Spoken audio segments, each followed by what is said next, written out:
రాష్ట్రానికి ప్రత్యేక హోదా అంశం మరోసారి తెరపైకి వచ్చింది.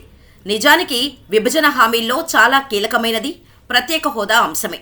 ఉమ్మడి రాష్ట్రం విభజనతో నష్టపోయిన ఆంధ్రప్రదేశ్ను ఆదుకోవటానికి ప్రత్యేక హోదా కల్పిస్తామని లోక్సభ వేదికగా అప్పటి కాంగ్రెస్ నాయకత్వంలోని యూపీఏ ప్రభుత్వం హామీ ఇచ్చినా, అప్పుడు ప్రతిపక్షంగా ఉన్న బీజేపీ దానికి మద్దతిచ్చినా, రాష్ట్ర విభజన జరిగి 10 ఏళ్లు గడుస్తున్నా ఇప్పటికీ ఏపీకి ప్రత్యేక హోదా రాలేదు.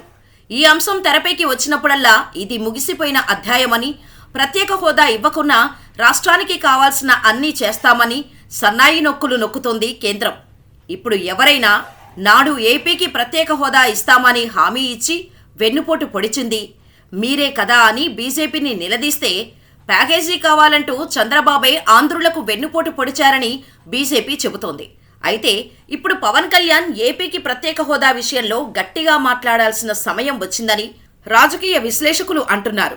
గతంలో మోడీ పుట్టడం భారతదేశం చేసుకున్న అదృష్టం అన్న స్థాయిలో మాట్లాడిన పవన్ ప్రత్యేక హోదాపై మాట్లాడాల్సిందే. అయితే ప్రత్యేక హోదా ఇవ్వటం కుదరదు అనే మాటకు బలం చేకూర్చేలా 5 అర్హతలను తెరపైకి తెచ్చింది కేంద్రం. అందులో మొదటిది కొండలు, పర్వతాలు, కఠినమైన క్లిష్టమైన భూభాగం ఉన్న ప్రాంతాలు ఉండాలి. ఇక రెండవది తక్కువ జనసాంద్రత లేదా అత్యధిక గిరిజన జనాభా కలిగి ఉండాలి. మూడవది పక్క దేశాలతో సరిహద్దు కలిగిన ప్రాంతాలు ఉన్న రాష్ట్రాలు అయి ఉండాలి. నాలుగవది ఆర్థిక మౌలిక వసతుల లేమి, పారిశ్రామిక వెనుకబాటుతనం కలిగిన రాష్ట్రాలు అయి ఉండాలి. ఐదవది రాష్ట్ర ఆదాయం అత్యల్పంగా ఉండాలి. ఇలా ఈ 5 అర్హతలు కలిగి ఉంటేనే ప్రత్యేక హోదాకు అర్హత అని పార్లమెంటులో ఎన్డీఏ ప్రభుత్వం క్లారిటీ ఇచ్చింది. అందువల్ల బీహార్కి ప్రత్యేక హోదా ఇవ్వటం కుదరదని స్పష్టం చేసింది కేంద్ర ప్రభుత్వం. సో ఇక ఏపీకి కూడా ఈ అర్హతలు లేవు కాబట్టి బీహార్కు ముఖం మీద చెప్పి అదే సమాధానాన్ని అన్వయించుకోమని ఏపీకి కూడా చెప్పకనే చెప్పింది కేంద్ర ప్రభుత్వం. ఇదిలా ఉంటే ప్రస్తుతం కేంద్రంలో బీజేపీ అధికారంలోకి రావటానికి కారణం ఏపీకి చెందిన చంద్రబాబు, బీహారుకు చెందిన జేడీయూ. ఈ విషయం అందరికీ తెలిసిందే. వీరిద్దరూ పక్కకు తప్పకుంటే కేంద్ర ప్రభుత్వం పేకమేడలా కూలిపోతుంది. ఇదే సమయంలో ఈ 2 రాష్ట్రాల నుంచి ప్రత్యేక హోదా డిమాండ్ ఉంది. ఏపీకైతే బలమైన ప్రామిస్లే ఉన్నాయి. అయినప్పటికీ కేంద్రంలో చక్రం తిప్పాల్సిన చంద్రబాబు మెజారిటీ ఇచ్చినప్పటికీ కేంద్రం కంటితుడుపు ప్రకటన ద్వారా నిధులు రాబట్టడంతో అట్టర్ ఫ్లాప్ అయ్యారని టాక్ వినిపిస్తోంది. కాగా ప్రత్యేక హోదా తెస్తామని, ఇస్తామని గత ఎన్నికల్లో ఒక్క కాంగ్రెస్ మినహా మరే ఇతర పార్టీలు ప్రచారం చేయలేదు. జగన్ మేనిఫెస్టోలో పెట్టిన 2019లో మెడలు వంచకుండా తానే వచ్చి వచ్చారు. తెలుగుదేశం పార్టీ అసలు హోదా ప్రస్తావన తీసుకురావటం లేదు. అది అసలు అసాధ్యమని, దాని గురించి పట్టించుకుంటే విపక్షాలకు ఆయుధం ఇచ్చినట్టవుతుందని, రాష్ట్రానికి వీలైనంత ఆర్థిక సాయం తెచ్చుకోవటమే ముఖ్యంగా చంద్రబాబు భావిస్తున్నట్టు తెలుస్తోంది.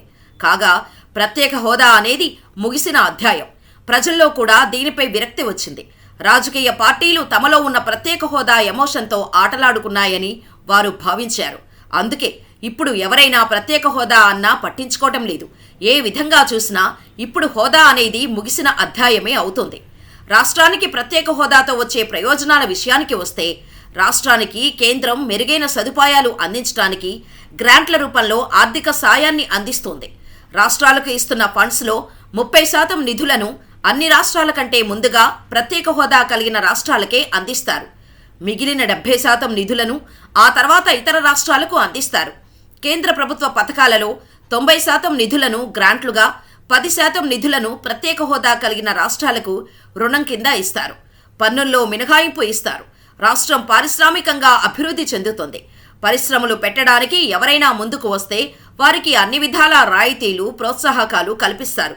రుణాల చెల్లింపు సమయంలో కేంద్రం ఉదారంగా వ్యవహరిస్తుంది. రుణాల చెల్లింపులను వాయిదా వేస్తారు. అవసరమైతే కొత్తగా మరికొన్ని రుణాలను కూడా అందజేస్తుంది. ప్రత్యేక హోదా రాకపోతే ఈ ఆర్థిక ప్రయోజనాలన్నిటినీ ఆంధ్రప్రదేశ్ కోల్పోయినట్టే. దీనికి బదులుగా ఎన్ని ప్యాకేజీలు ఇచ్చినా ఆ లాభం ప్రత్యేక హోదా గుర్తింపు వల్ల కలిగే ప్రయోజనాలతో సమానం కాదు. ఇదిలా ఉంటే ఏపీ రాజధాని అమరావతి అభివృద్ధికి 15,000 కోట్ల ఆర్థిక సాయం ఇవ్వబోతున్నట్టు కేంద్రం ప్రకటించింది. అవసరాన్ని బట్టి భవిష్యత్తులో మరిన్ని అదనపు నిధులు కేటాయిస్తామని, పోలవరం ప్రాజెక్టు సత్వర నిర్మాణానికి పూర్తి సాయం అందిస్తామని కూడా ఆమె తెలిపారు. ఇక ఏపీలో వెనుకబడిన ప్రాంతాలకు ప్రత్యేక ప్యాకేజీ ప్రధాన అంశంగా మారింది. రాయలసీమ, ప్రకాశం, ఉత్తరాంధ్ర జిల్లాలకు ప్రత్యేక ప్యాకేజీ కింద నిధులు మంజూరు చేస్తామని ఆర్థిక మంత్రి నిర్మలా సీతారామన్ చెప్పారు. అంతేకాదు విభజన చట్ట ప్రకారం పారిశ్రామికాభివృద్ధికి కూడా ఏపీకి ప్రత్యేక సహాయం చేస్తామని ప్రకటించారు. హైదరాబాద్ టు బెంగళూరు పారిశ్రామిక కారిడార్ అభివృద్ధికి ప్రత్యేక నిధులు అందిస్తామని, విశాఖ టు చెన్నై పారిశ్రామిక కారిడార్ పరిధిలో ఉన్న నోడ్లకు ప్రత్యేక సాయం చేస్తామని హామీ ఇచ్చారు. కొప్పర్తి, ఓర్వకల్లు ఇండస్ట్రియల్ జోన్లకు మౌలిక సదుపాయాల కల్పనకు, అభివృద్ధికి నిధులు కేటాయిస్తామని నిర్మలా సీతారామన్ తెలిపారు. అయితే అమరావతి నిర్మాణానికి ఇస్తామన్న 15,000 కోట్ల రూపాయలు మినహా మిగతావన్నీ ఒట్టి హామీలుగా మిగిలిపోయే అవకాశం ఉన్నట్టు తెలుస్తోంది.